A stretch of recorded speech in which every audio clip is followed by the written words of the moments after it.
I started writing when I was in junior high school, and I wrote till I was in university, frankly. But then, life came in, marriage and children, and so I stopped writing. But when I started writing again, I decided I really wanted to be a published author. So my grandnephew helped me become a published author.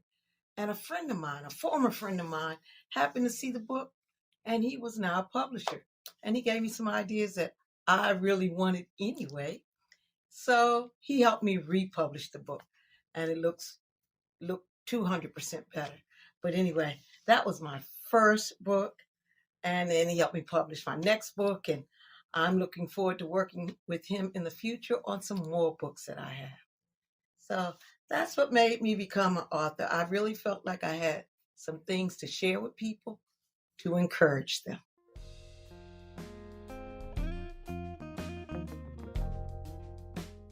I've actually been writing officially only since 2019, so about 4 years. That's when I started writing my first book, Are You Okay? The Carryover of Kindness. But truly, I've been writing since high school. And in fact, my most recent book, Through the Eyes of the Beholder, a novel that I have coming out this May, is based on a story that and concept that I started writing all the way back my senior year in 2010. I co-wrote my first book the summer going into my 6th grade year with my sister, and I'm currently a sophomore in college, and I've been writing ever since. I am a retired Navy chaplain. I spent 21 years on active duty and retired in 2016. In 2016, I published my first book series called Spirit Soundings, a chaplain's journal of life at sea. It's a 3-volume series that chronicles America before, during, and after 9/11. My second book, Lost Summer, is a 30-day devotional that I wrote during Hurricane Katrina that guides people through loss and recovery. So for a total time, I've been writing for about 6 years now.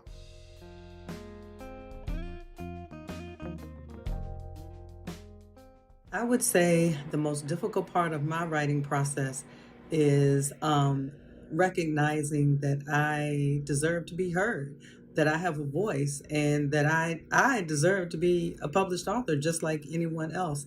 During the process of trying to publish my first book, I tried to talk myself out of publishing several times, but fortunately, I had a very good girlfriend of mine who, gave me the come to Jesus discussion that I deserve to be heard. Why not? She said, why not you? I know that I have a voice. I have something that I want to say, that I need to say, and I need to be heard. And I know that I should be a published author. I deserve to be in this arena. Well, for me, it's actually sitting down and putting pen to paper, because that's the way I write. I write it out before I type it up. And I'm a very busy individual. So actually sitting down, being focused, getting rid of the distractions, and actually getting the words out of my head and onto the paper. That's the most challenging part for me. I usually struggle with getting the story started, but in the middle of the story, I don't get writer's block.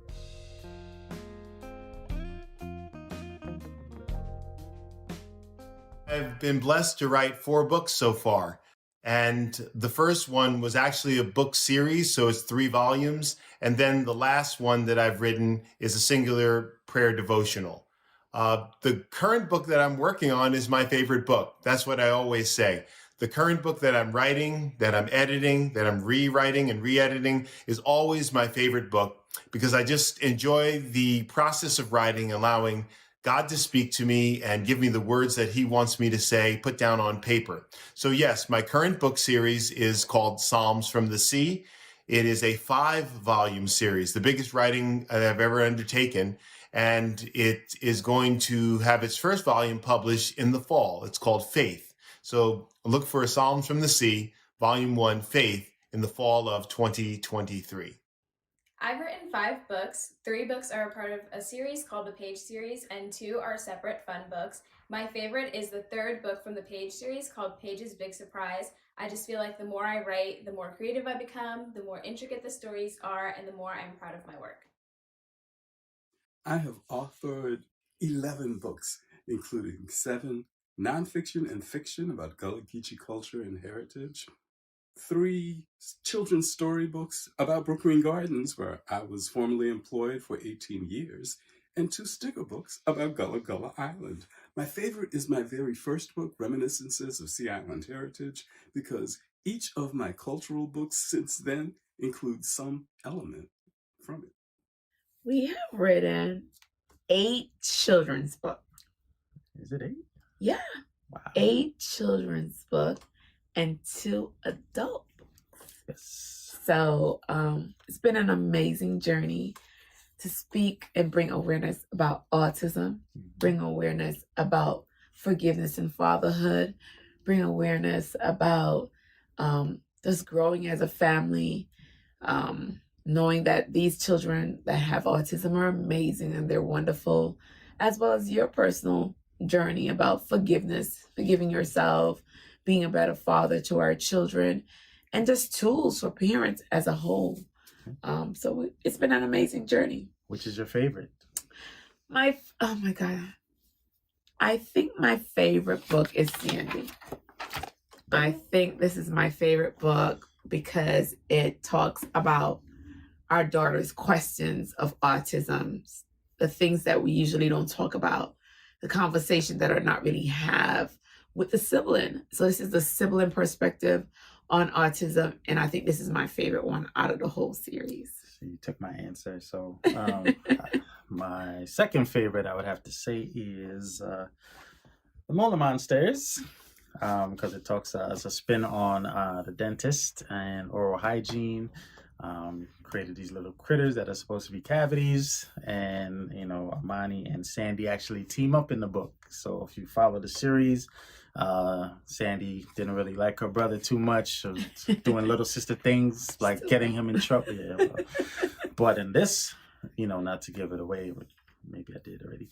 But they come together for a common cause. So I thought that was cool, and that opens the door to explore their relationship a little bit more. So. Yeah.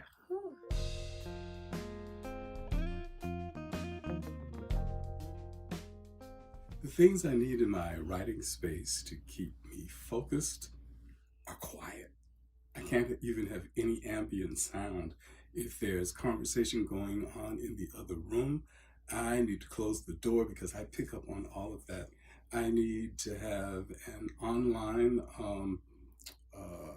dictionary or thesaurus so I can get antonyms and synonyms if needed. And I need to have my cultural resource books nearby so that I can pull on any one of them for any of the characterization that I might need. I know it's kind of common, but first thing I need is definitely a pair of headphones. But more than the headphones, and this is a little bit of a spoiler alert, I need this ball right here. This ball has been with me since my middle school days, since the end of 8th grade, where I won it at a little amusement park game.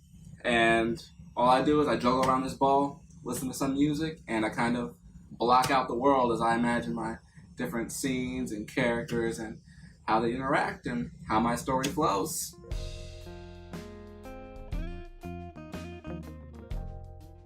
My favorite writing snack is white cheddar Cheez-Its, and my favorite writing drink is iced coffee with oat milk and caramel, but of course not together. Typically when I'm writing, I start out in the morning, and my favorite morning beverage is vanilla chai tea.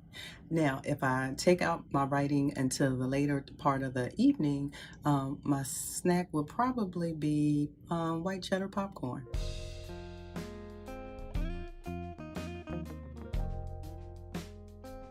Usually just by thinking about what's next, especially when you're writing a series, it's really exciting to think about the next book and how the story will continue. I celebrate by, I throw a nice party. Me, my mom, my family, we come together. My mom, she's always helping me out with everything, so she definitely has to be in the mix. and I throw a nice party. The first time, because this is my first book, I actually won an award. I threw a 24 karat gold vision board party. It was really, really nice. I had a lot of nice seafood, and we just had a ball, man. We had 24 karat gold foil in the drinks, on the food, had a great chef here. And yeah, that's what I do. That's how I celebrate. How do we celebrate? Praise dance? Thank you, Jesus. Yeah, because it's an accomplishment. Right. So just the pressure, me tearing up and editing your stuff, telling you to rewrite it, to see it, the physical and feeling it and knowing that this is your handiwork and other people get to use it as a tool, and experience it. And when they really get it, they know what we're trying to say. The message we're trying to bring across is a satisfying feeling. Well, I always celebrate the completion of a book by throwing a big publication party along with the people that helped me put the book together. For example, my last book, Lost Summer, was put together with the help of 7 teenagers from the school that I teach at. One teenager painted the front cover, and the other 6 helped me to edit sections of the manuscript before it was printed. When everything was done, the very first copies were brought together. I bought a sheet cake and had it well decorated, invited their parents, and we all had a publication party right there in my classroom. So I like to celebrate with cake, ice cream, and particularly with the people who helped me put the book together.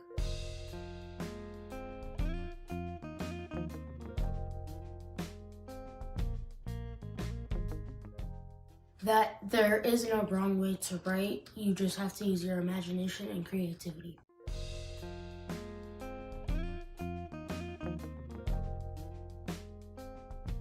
Well, we write what we know, and the characters are based on our children. So we know them very well, and the stories are real. It's a real depiction of our lives. The events are real. Yeah. Everything in each book is a real story. Yeah, the amazingly awesome Amani is based on our son, Trey Amani. Amani's his middle name. And the sensationally super Sandy is based on our daughter, Asia, whose middle name is Sandy as well. So definitely based on our real life.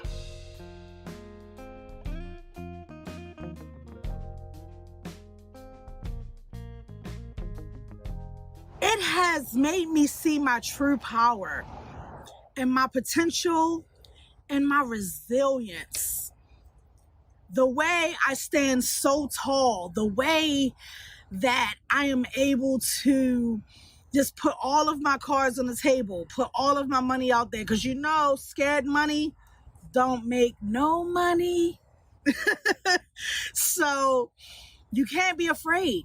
You have to go out there and you just have to do it. You have to believe in yourself enough that you'll spend most of your paycheck on pursuing your dreams. So my resilience, my potential, and my true power. Writing and publishing books have changed the way that I think about myself as impactful, because I realize that numerous readers around the world who either read or hear these books told will be impacted by something about it, some piece of information that might make them laugh or smile or think about their own lives or different points of view about Gullah Geechee culture and heritage or their very own.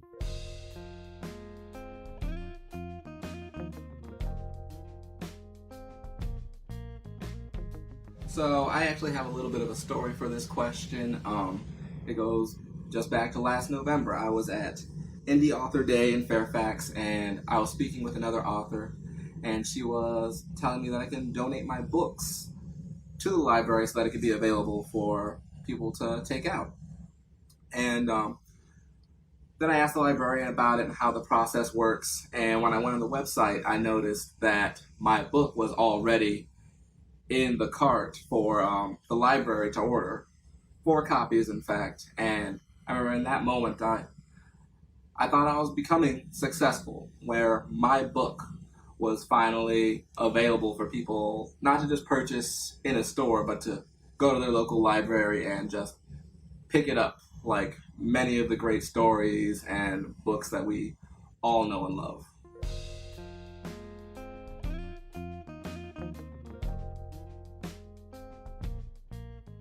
Creative.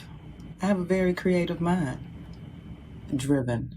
My spirit is very driven.